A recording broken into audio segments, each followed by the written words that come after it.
Welcome to Living in the Magic. I'm your host, Rebecca. This is a space for soul-led healing, awakening, conscious living, and remembering who you came here to be so you can move through life with intention, intuition, and the quiet power of your inner magic. Today, we're going to talk about the journey of the soul. Every soul has its journey, its path, its way that it's finding through life.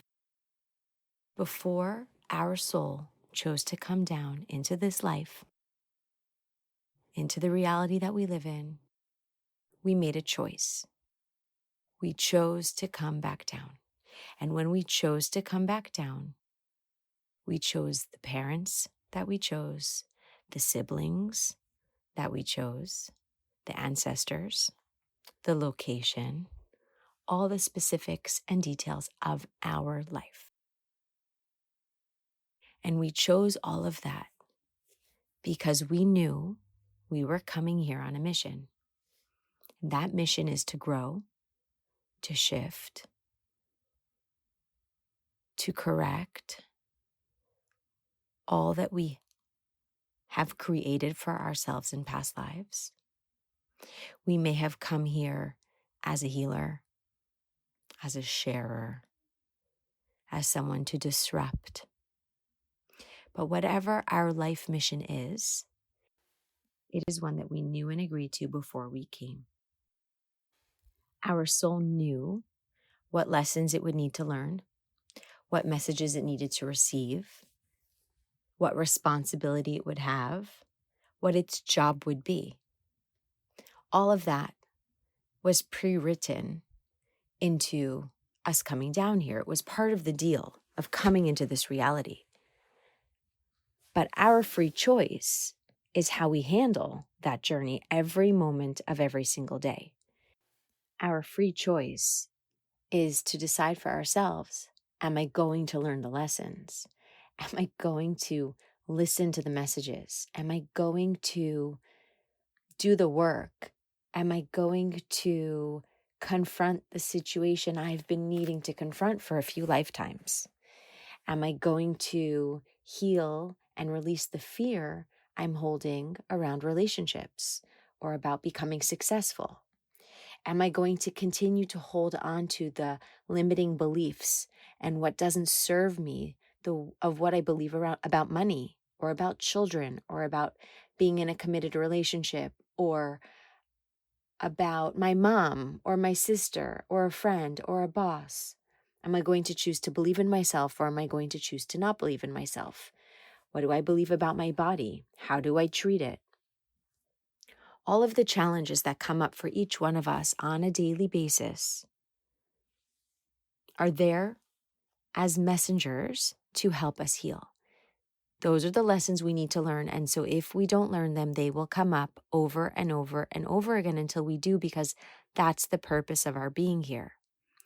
And if we don't learn those lessons or we don't decide to embrace what we're being called to, then the lessons will keep coming. They'll keep coming up. And if we do decide to embrace those lessons and we learn them, we're going to feel a sense of freedom.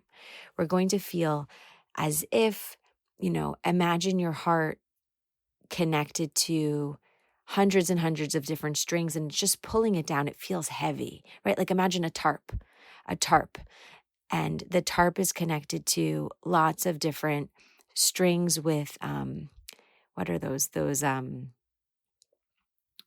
What digs the string into the ground. And imagine one by one, you lift up the strings and they become detached from the earth. And so slowly, slowly, that tarp is able to fly into the sky. Or imagine a hot air balloon.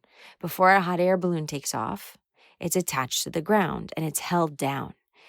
And one by one, you release the strings that hold the hot air balloon down. It's able to float into the sky and be beautiful and float away. Do what it's meant to do. Carry whoever's sitting in the hot air balloon and get to experience the wonders of the sky. the beauty of Mother Earth. When we do not embrace our spiritual work, we become like that tarp. We become like that hot air balloon tethered to the ground, and we do not allow ourselves to soar and to fly.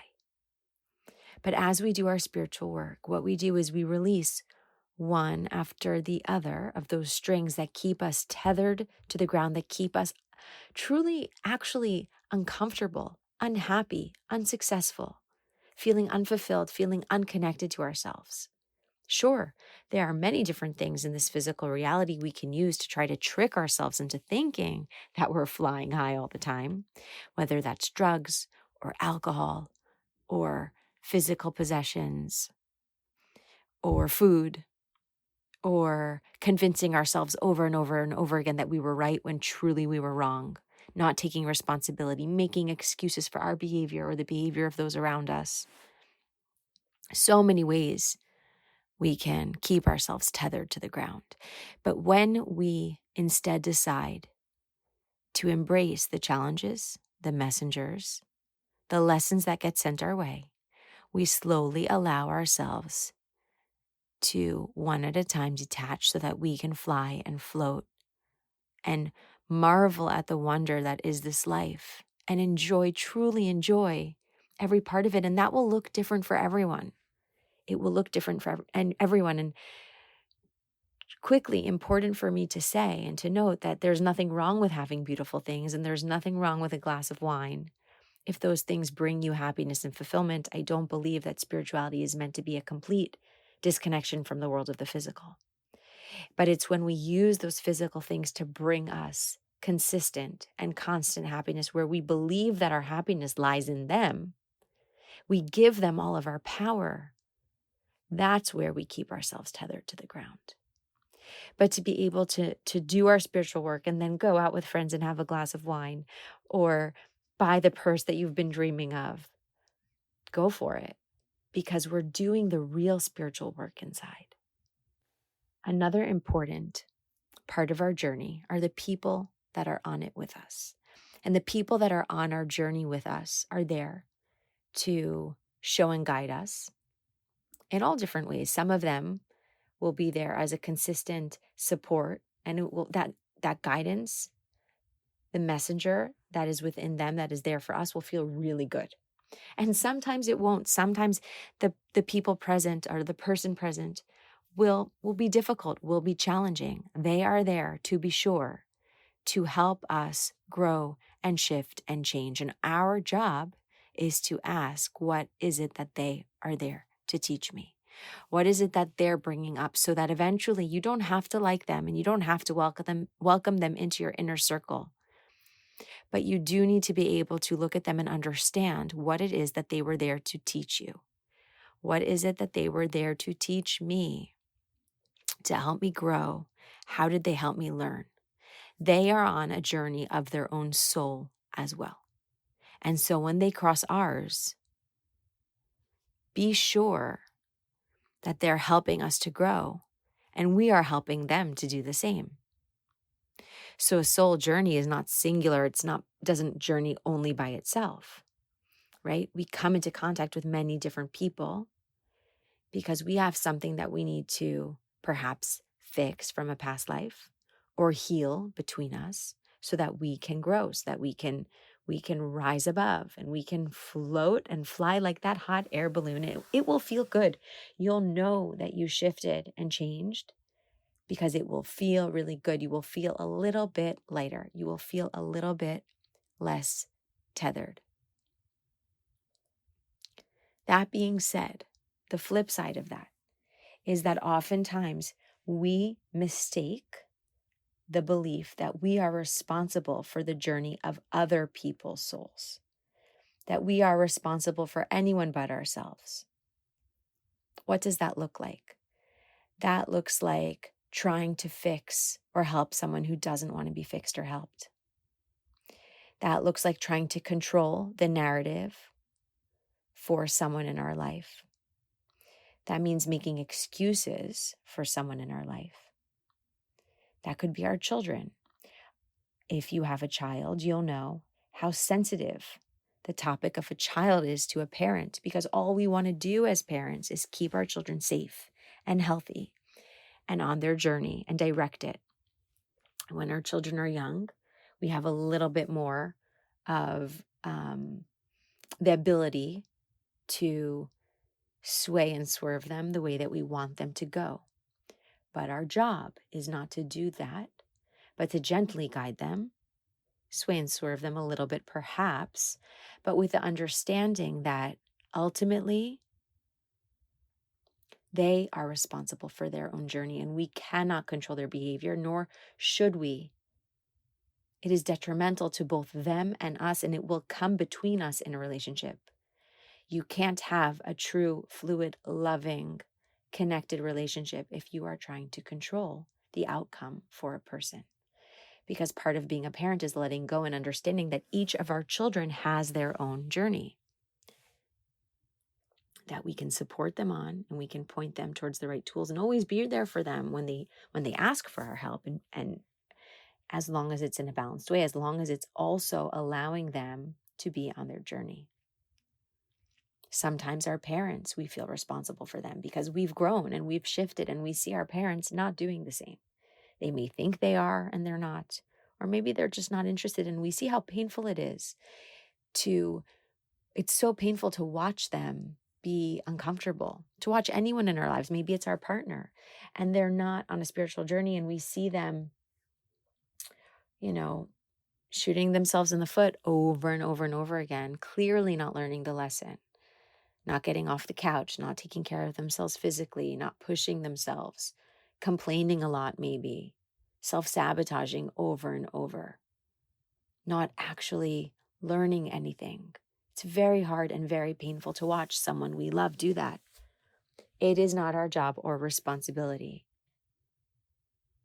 They are not our job and responsibility. They are not your job and your responsibility. Nobody is. The only person you are truly fully responsible is yourself. And the only and the best thing you can do is be an example. And most importantly, do your spiritual work, do your healing work. Because when you do the work that your journey calls you to do, not only does it untether you, but it gently, positively affects every other person in your life. When you do your spiritual work, you can shift relationships in your life. I've seen it. I've seen it happen in my own life and over and over and over again in the life of the people that I work with. As we heal, as we untether ourselves, as we truly learn the lessons we're meant to learn, truly heal the parts of ourselves that need to be healed, we gently shift those around us. We gently shift our relationship with them, certainly. But sometimes we also then see shifts in them.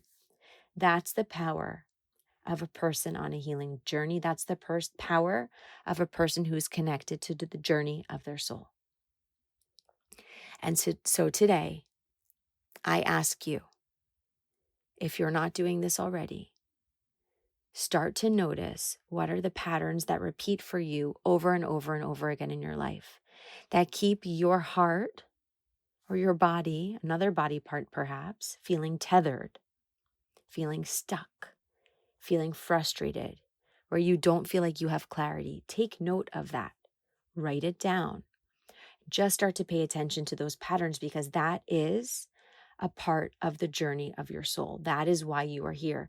That is how come you're back in this reality, living this life with the challenges that you may have, with the annoyances, with the grievances, with the triggers, because they are here to teach you something. And you're not here to be miserable. You're not here to self-medicate.